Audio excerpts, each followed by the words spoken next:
তা আমি এখানে যে পেঁপে ভাজি করব, পেঁপে কুটে নিয়েছি। আর এখানে যে পেঁয়াজ, কাঁচামরিচ আর অল্প পরিমাণে একটু আস্ত জিরা দিয়ে দিয়েছি। তা আমার ভেজে নেওয়া হয়ে গিয়েছে। এখন আমি এই যে পেঁপে দিয়ে দিলাম।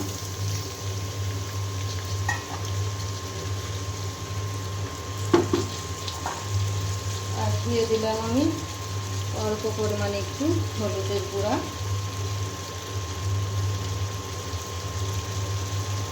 স্বাদ মতো লবণ।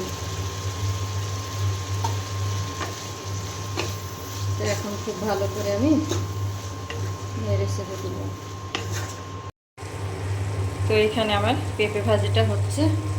আর এই পাশে যে আমি গোশ ভিজিয়ে দিয়েছি, আলু কুটে নিয়েছি, আলু দিয়ে গরুর গোশ দিয়ে রান্না করব। মশলা সব রেডি করে নিয়েছি।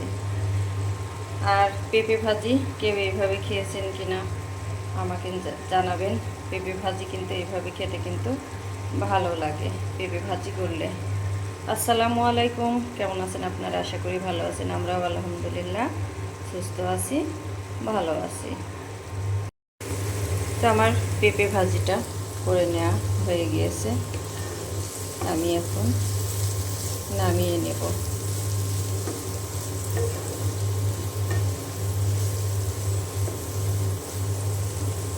বাটিতে উঠিয়ে নেব।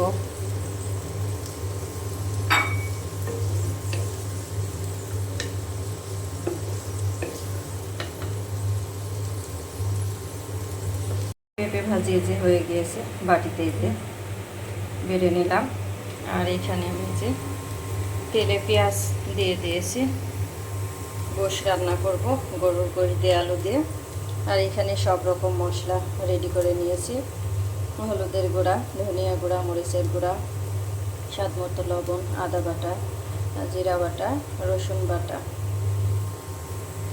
আর গরম মশলা গুঁড়া দিয়েছি আমি। ওই জন্য আর আজকে মানে আস্তটা দেব না, গুঁড়া দিয়েই রান্নাটা করব।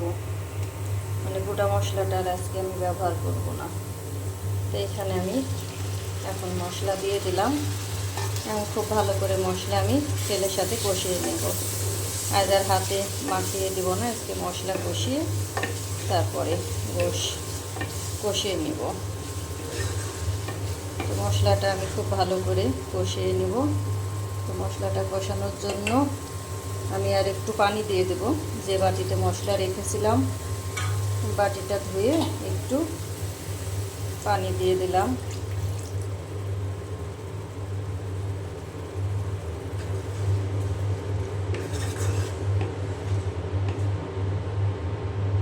এখন আমি মশলাটা খুব ভালো করে কষিয়ে নেব। তারপরে মশলা কষানো হয়ে গেলে তারপরে আমি এখানে গোশ দিয়ে দেব। তো মশলা কষিয়ে নেওয়া হয়ে গিয়েছে। ওপরে থেকে এই যে তেল ছেড়ে দিয়েছে। আমি এখন এই যে গোশ দিয়ে দিলাম।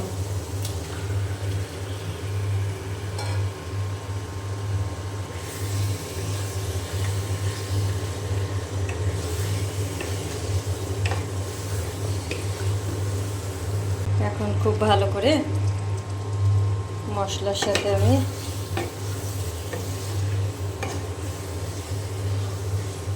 নেড়ে ছেড়ে দেব। দিয়ে খুব ভালো করে আমি আবার কষিয়ে নেব।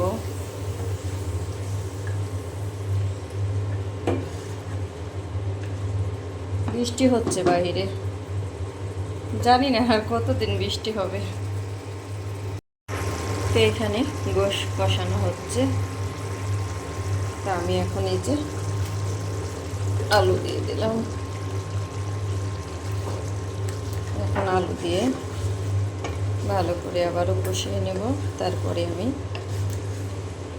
পরিমাণ মতো ঝোলের পানি দিয়ে দেব।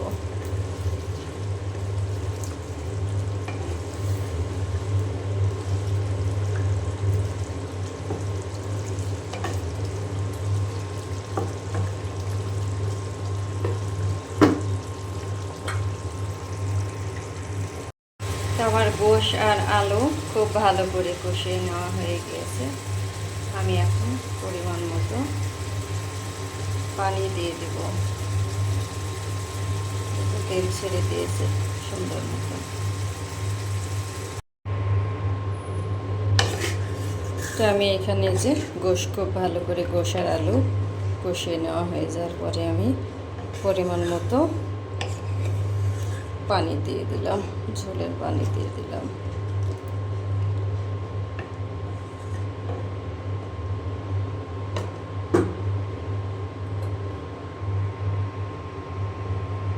তো আমার গোশ রান্না হয়ে গিয়েছে। এই যে গরুর গোশ আলু দিয়ে পাতলা ঝোল। আমি এখানে গরম মশলা গুঁড়া, জিরা গুঁড়া আমি দিয়ে দিয়েছি। আমি গরম মশলা গুঁড়া হাতে বানাই, নিজে তৈরি করি, আমি সেটা এখানে দিয়ে দিয়েছি। তো আমি রান্না শেষে যে টেবিলে নিয়ে চলে এসেছি। আর এখানেতে যে পেঁপে ভাজিটাও অনেক মজা হয়েছে মনে হচ্ছে। আর ওর পাশে তো ভাত রান্না করে নিয়েছি। আর এখানে তো যে গোশের তরকারি টেবিলে নিয়ে চলে আসলাম। তো কালারটা মাশাআল্লাহ অনেক সুন্দর এসেছে।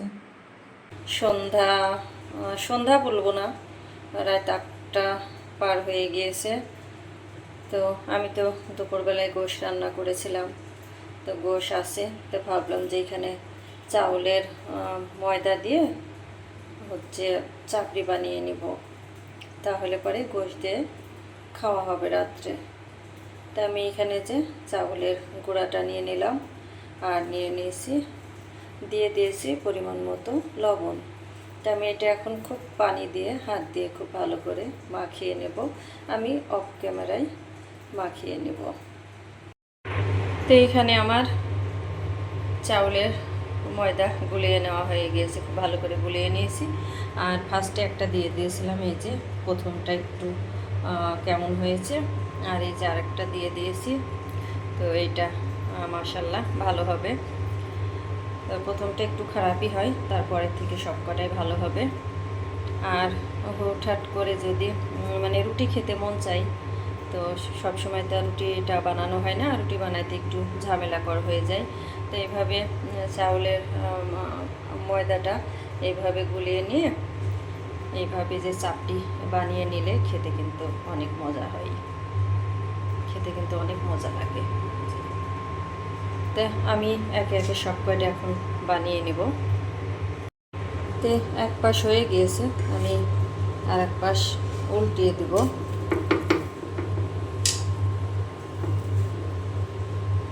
কারণ দুই পাশে খুব ভালো করে আমি ছেঁকে নেব। এখানে সব কয়টা চাপটি বানিয়ে নেওয়া হয়ে গিয়েছে। আমি এখন এই যে সব কয়টা কিন্তু খুব পাতলা হয়েছে, সুন্দর হয়েছে, কিন্তু অনেক কয়টাই হয়েছে। আর এখানে আমি এই যে দুপুরবেলায় গোশ খেয়েছি, আর যেটুকু আছে এখন এই যে গরম করার জন্য বসিয়ে দিয়েছি। এখন আমি একটু গরম করে নেব, নিয়ে তারপরে মেয়েরা পড়ছে, বড় মেয়ের তো পরীক্ষা আছে, আলহামদুলিল্লাহ প্রথম পরীক্ষাটা ভালো হয়েছে। তো সবাই দোয়া করবেন আমার মেয়েটার জন্য, যেন বাকি পরীক্ষাগুলো সব ভালো হয় এবং সুস্থভাবে দিতে পারে। তো দুই মেয়েই পড়ছে, খাবার দিব, রাত হয়ে গিয়েছে, 9টা বাজে। আমি এখন গোশটা গরম করে নিয়ে যাই, এখন এই যে এই চাপড়ি দিয়ে খেতে দেব। রুটির মতোই হয়েছে, কিন্তু একদম পাতলা হয়েছে, রুটির মতোই। তো ভিডিওটি আমি আজকে এখানেই শেষ করব, আর বেশি বড় করব না, কারণ বড় ভিডিও দেখতে আপনাদের ভালো লাগবে না, দেখতেও যাবেন না। তো আমার ভিডিওটি যদি ভালো লাগে লাইক কমেন্ট শেয়ার করে আমার পাশে থাকবেন, আমাকে সাপোর্ট করবেন। আর ভিডিও দেখার শুরুতে একটি লাইক দিয়ে ভিডিওটি দেখা শুরু করবেন। আমি যে আপু বলেন ভাইয়া বলেন যাদের ভিডিওতে যাই, একটি লাইক দিয়ে তারপরে ভিডিও দেখা শুরু করি এবং চেষ্টা করি ফলোয়ার্স করার। সব সময় কে বিশ্বাস করে না করে জানি না, আমি সবার ভিডিওই ফলোয়ার্স করার চেষ্টা করি, আর সবার ভিডিওতে কম বেশি যাই। তো সবার জন্য রইল অনেক অনেক দোয়া ও ভালোবাসা। সবাই যেন সুস্থ থাকে, ভালো থাকে, সহি সালামতে থাকেন, এই দোয়াই করি। আমাদের জন্য সবাই দোয়া করবেন। আজকের মতো আমি এখানে ভিডিওটি শেষ করলাম। আসসালামু আলাইকুম।